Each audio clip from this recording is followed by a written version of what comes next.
بسم الله الرحمن الرحيم الحمد لله رب العالمين والصلاة والسلام على رسول الله وعلى آله وأصحابه وعلى تابعين لهم بإحسان إلى يوم الدين. Inch'Allah ar-Rahman, nous voulons, si Allah Jalla fi'ula l'a prescrit pour nous, porter notre attention sur l'un des actes d'adoration les plus sublimes. Cet acte d'adoration qui est en réalité la mise en vigueur du respect de l'unicité d'Allah Azzawajal et sa confirmation, tout comme son implication. Cet acte d'adoration dont aucune créature ne peut s'en passer, cet acte d'adoration que le messager d'Allah sallallahu alayhi wa alihi wa sallam a mentionné dans le récit comme étant l'adoration elle-même, comme dans le Jami' al-Tirmizi, qui est ce dont vous avez deviné l'invocation, le dua. Car dans le hadith, le prophète sallallahu alayhi wa sallam dit le dua ou l'ibada. L'invocation, c'est l'adoration. Car les créatures, quelles qu'elles soient, quoi qu'elles possèdent, sont toujours indigentes devant Allah Azzawajal. C'est cela que le prophète d'Allah Azzawajal, Moussa alayhi salam, fait ressortir lorsqu'il dit à son Seigneur de ce qu'on peut donner comme essai de traduction: ô Allah, de tout ce dont tu vas m'accorder, j'en ai vraiment besoin. L'invocation, telle que cela apparaît dans le Coran, en maintes endroits a été appelée adoration. Allah dit dans le Coran: وَقَالَ رَبُّكُمُ ادْعُونِي أَسْتَجِبْ لَكُمْ إِنَّ الَّذِينَ يَسْتَكْبِرُونَ عَنْ عِبَادَتِي سَيَدْخُلُونَ جَهَنَّمَ دَاخِرِينَ. Et ton Seigneur a dit: invoquez-moi, je vais vous exaucer. Et ceux-là qui refusent par orgueil de m'adorer, c'est-à-dire de m'invoquer, entreront en enfer humilié. Allah, à travers la langue du prophète Ibrahim alayhi salatu wassalam, il dit: وَأَعْتَزِلُكُمْ وَمَا تَدْعُونَ مِن دُونِ اللَّهِ وَأَدْعُو رَبِّي, jusqu'à la parole d'Allah: فَلَمَّا اعْتَزَلُهُمْ وَمَا يَعْبُدُونَ مِن دُونِ اللَّهِ. Ici, Allah subhanahu wa ta'ala dit, à travers la langue de son serviteur Ibrahim: je vais vous abandonner, vous et tout ce que vous invoquez en dehors d'Allah. Mais à la suite, Allah dit: et lorsqu'il leur abandonna avec ce qu'ils adoraient, les savants ont dit ici une autre fois, Allah a appelé l'invocation adoration. En ce qui concerne les questions de la religion, le prophète sallallahu alayhi wa sallam a toujours été l'intermédiaire entre nous et Allah dans le fiqh, la jurisprudence de l'islam. Allah dit dans le Coran, comme disait Abdullah ibn Abbas: Ma ra'aytu afdal an-nas min ashab Rasulillah. Je n'ai jamais vu des gens fantastiques et meilleurs que les compagnons du messager d'Allah. Ma sa'aluhu illa 13 as'ila wa kullaha fil Qur'an. Ils n'ont pas posé au prophète sallallahu alayhi wa sallam plus de 13 questions, et toutes ces questions sont contenues dans le Coran. Mais il faut imaginer et réfléchir sur ce ta'bir, cette formulation des mots. Yas'alunaka anir ruh, ils t'interrogent au sujet de l'esprit. Allah Azza dit: Kulli ruh min amr rabbi. Dis au prophète Muhammad: l'esprit relève de l'ordre de mon Seigneur. Allah dit qu'il ne vous a donné la science un peu seulement. Yas'alunaka anil ahilla, ils t'interrogent sur les phases de la lune. Kul hiya mawaqitu linnas. Dis, il s'agit, n'est-ce pas, de décomptes pour les gens. Dis-leur au prophète Muhammad. Yas'alunaka anil yatama, ils t'interrogent au sujet des orphelins. Kul, dis-leur au prophète Muhammad sallallahu alayhi wa sallam. Yas'alunaka ma uhilla lahum, ils t'interrogent sur ce qui leur est licite. Kul, dis-leur telle chose. Yas'alunaka anil mahid, ils t'interrogent sur le sang des menstrues des femmes. Kul, dis-leur chose. Dis-leur ceci. Yas'alunaka anil sharil haram, ils t'interrogent sur le mois sacré. Kul, dis-leur au prophète Muhammad sallallahu alayhi wa sallam. Le seul endroit où il n'y a pas kul, c'est sur la dua. Idha sa'alaka ibadi anni fa inni qarib. Mes serviteurs t'interrogent à mon sujet. Dis-leur, je suis proche. Et ne dis pas dis-leur, autant pour moi. Mes serviteurs t'interrogent à mon sujet, je suis proche. Allah lui-même y répond sans orienter la réponse au messager d'Allah. Il ne dit plus cool. Ce ta'bir n'a plus de cool. Dis-le au prophète Mohammed. Mes serviteurs t'interrogent à mon sujet, je suis proche. Iza salaka ibadi anni fa inni karib. Allah ne dit pas cool fa inni karib. Mes serviteurs t'interrogent à mon sujet, je suis proche. Dans le ta'bir de la dua, pour montrer que la dua, c'est vraiment la relation entre le serviteur et son Seigneur.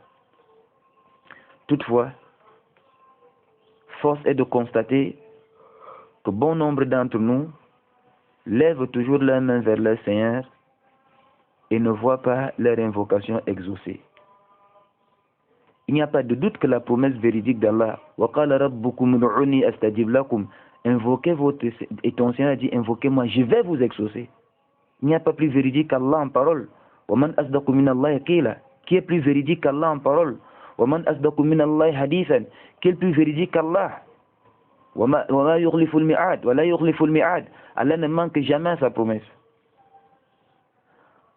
Il en est ainsi parce que c'est nous qui sommes la cause du fait de ne pas voir nos invocations exaucées. Le prophète sallallahu alayhi wa sallam dit Udu'u Allah wa antum muqinuna bil ijaba. Invoquez Allah avec la certitude qu'Allah va vous exaucer.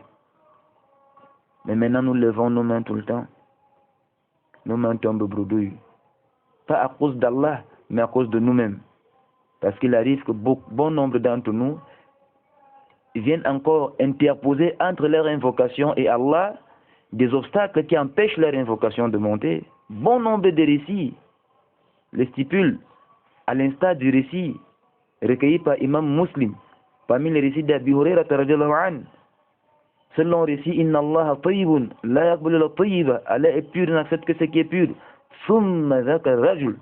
Et puis le messager d'Allah a mentionné un homme, Yutilu Safar, qui prolonge les voyages, si bien que la trace des voyages reste sur lui, et le voyageur, Allah exauce son invocation. Parce que parfois tu voyages, tu arrives dans une terre où tu ne connais absolument personne.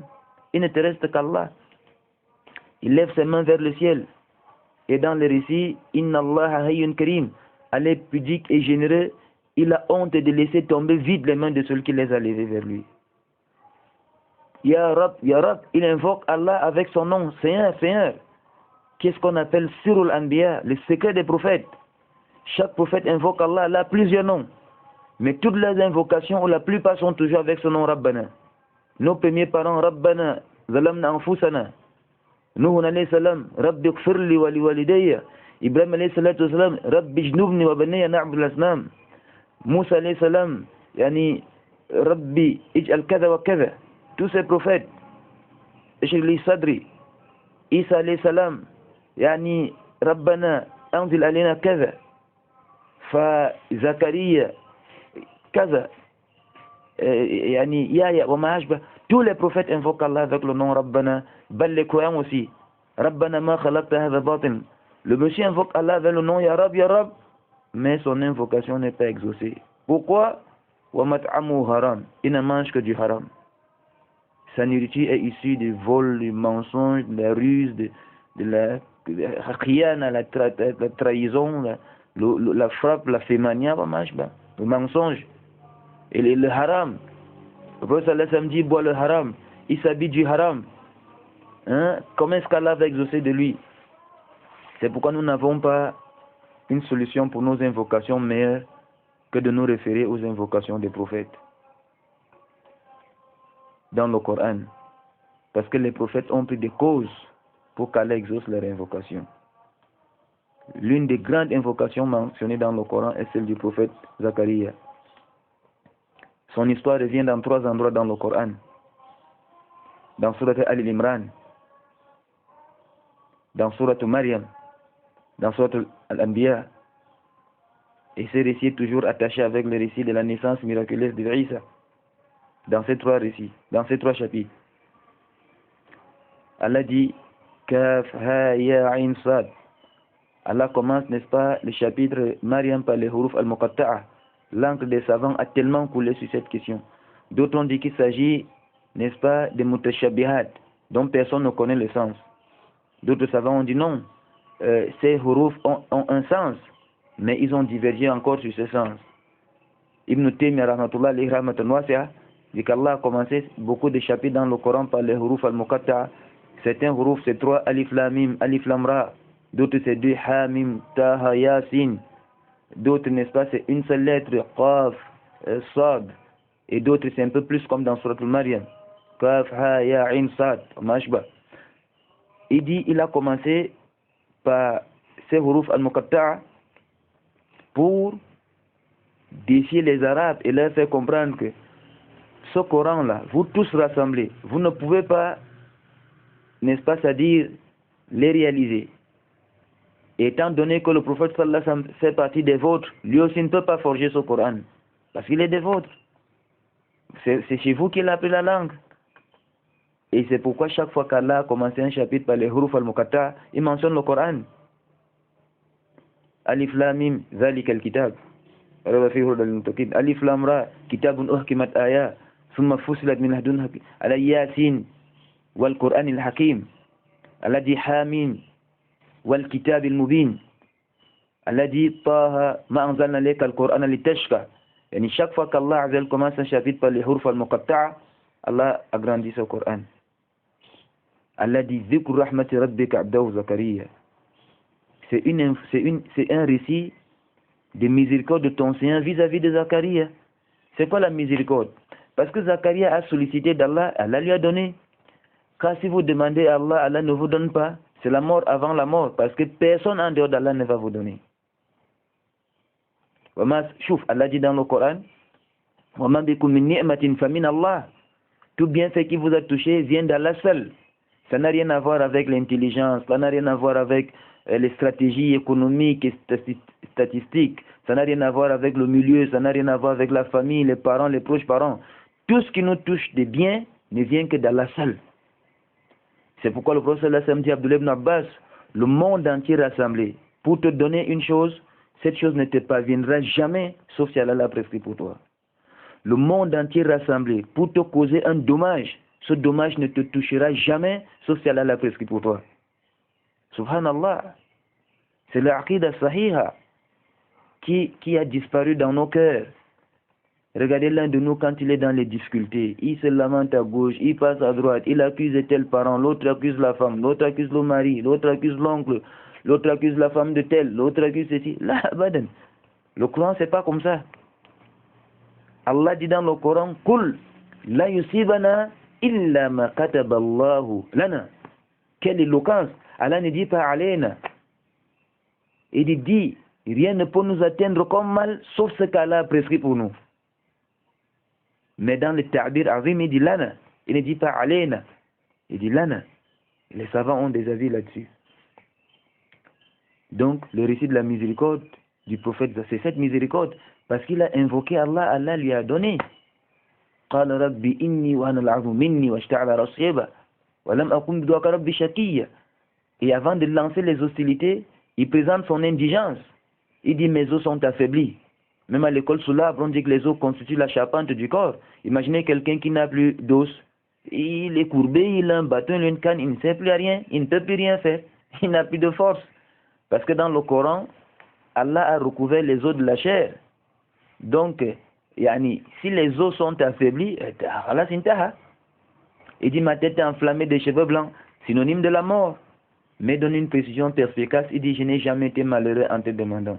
Il dit Allah, quand j'étais jeune, fort, dynamique, physique, et j'avais plein de potentialités, je te demandais, tu me donnais. Tu ne peux pas me dire Allah maintenant quand je suis fini, tu ne peux plus me donner, ou tu ne vas pas me donner. Ça c'est une éloquence et une stratégie efficace pour atteindre celui dont on sollicite. Parce que tu rappelles à ces derniers que tu as toujours eu l'habitude de me donner. Voilà pourquoi je reviens. Voilà pourquoi je reviens. Tu m'as habitué à toujours recevoir. Voilà pourquoi ici je reviens. Surtout que tu me donnais dans des conditions plus agréables que celles-ci. Je n'ai jamais été malheureux en te demandant. Allahu Akbar. Personne ne connaît Allah comme le prophète. Inni khiftu al-mawaliya min wara'i wa kanat imra'ati aqira. Je redoute la jeunesse des enfants d'Israël. Parce que quand je vois ces jeunes-là, ils ressemblent seulement au Shabab de la Java, des playboys, les histoires du faux, là, le sexe, la drogue et des choses pareilles, je ne vois personne qui pourra me remplacer si je meurs. Et aussi ma femme, elle est stérile. Subhanallah al-Azim. Ma femme, elle est stérile. Elle n'a jamais pu donner d'enfant. Maintenant, elle est âgée de plus de 70 ans environ, tout ça. Fahabli min ladunka waliya. Accorde-moi de ta part un enfant. Moi, je n'ai pas de cause pour pouvoir avoir un enfant que tu m'as enseigné. Nous étions tous jeunes, ma femme était stérile. Maintenant, on a tous vieilli. La ménopause là-bas, la vieillesse là-bas, l'incapacité là-bas. Mais c'est pourquoi là, je te demande de ta part. Min ladunka, hein, je te demande de ta part, parce que je sais que toi, Allah, tu es capable de tout. Mais avant cela dit, il invoqua son Seigneur d'une invocation secrète. Beaucoup de savants disent que ça c'est une source efficace, une cause efficace pour voir ces invocations exaucées. Et tu n'as pas besoin de crier pour que ton voisin sache ce que tu demandes à Allah quand il n'y a pas de nécessité, parce que tu cries à haute voix ou à voix basse, Allah t'entend. Et maintenant aussi, il décrit cet enfant-là. Un enfant qu'Allah va agréer et que les hommes vont agréer jusqu'à la fin de ces invocations. On a tellement besoin de calquer la méthode des prophètes quand on demande à Allah subhanahu wa ta'ala. Wallahu a'lam.